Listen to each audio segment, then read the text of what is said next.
Pemirsa, Sunan Bonang adalah seorang penyebar agama Islam yang berdakwah menggunakan perangkat seni. Selain itu, salah satu ulama Wali Songo ini dikenal memiliki karomah. Salah satu buktinya adalah sumur Serumbung, dan sumber air tawar ini berada di tepi laut Kabupaten Tuban.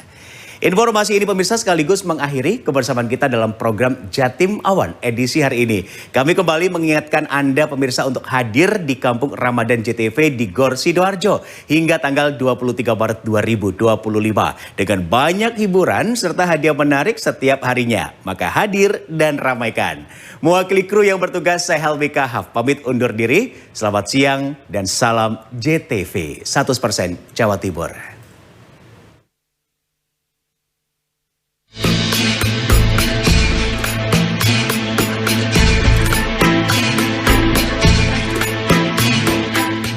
Sunan Bonang atau Raden Maulana Makdum Ibrahim merupakan putra keempat Sunan Ampel dengan Nyai Ageng Manila, putri Bupati Tuban Arya Teja.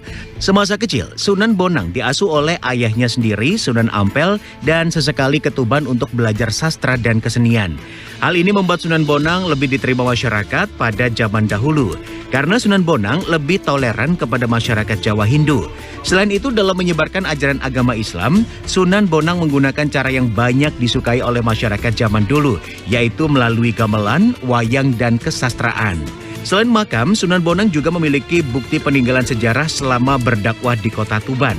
Salah satunya adalah sumur Serumbung yang terletak di dekat pantai Tuban, Kelurahan Sidomulyo, Kecamatan Tuban Kota. Munculnya sumur Serumbung ini berawal dari seorang pendeta Brahmana asal India yang hendak menemui Sunan Bonang. Pendeta ini bermaksud mengadu ilmu dan kesaktiannya. Sesampai di Tuban, Brahmana ini mengurungkan niatnya karena buku-bukunya telah hilang ditelan ombak saat perjalanan. Singkat cerita, pendeta ini bertemu dengan Sunan Bonang yang memukul-mukulkan tongkatnya ke tanah beberapa kali. Tak berselang lama, muncul semburan air yang membesar dari lubang bekas pukulan Sunan Bonang. Buku-buku yang hilang tersebut turut keluar. Melihat kesaktian Sunan Bonang ini, sang pendeta langsung memutuskan masuk Islam dan menjadi murid Sunan Bonang. Seiring waktu, sumber air bekas pukulan Sunan Bonang ini kian membesar hingga akhirnya menjadi sumur. Sunan Bonang akhirnya memerintahkan muridnya itu untuk membuat serumbung atau semacam pagar. Pagar tersebut dibuat agar air tak meluap ke tanah dan menjaga sumber air. Meski terletak di dekat pantai, air yang keluar dari sumur Serumbung ini tidak terasa asin. Bahkan saat kemarau panjang, sumur dengan kedalaman 3 meter ini tetap mengeluarkan air tawar.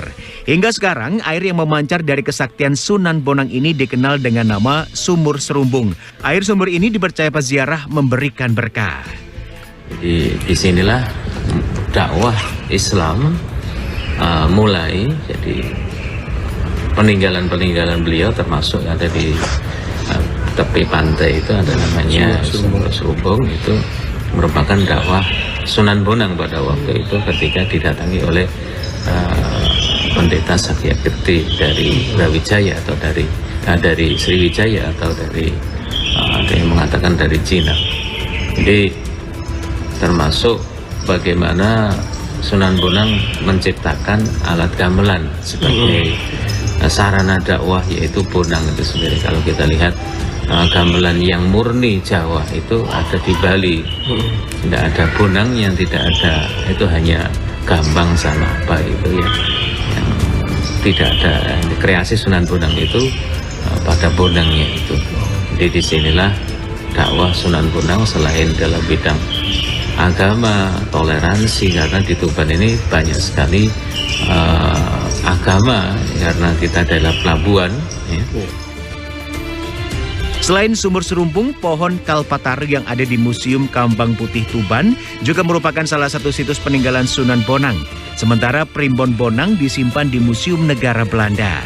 Ziki Muhammad, Kusni Mubarok, JTV.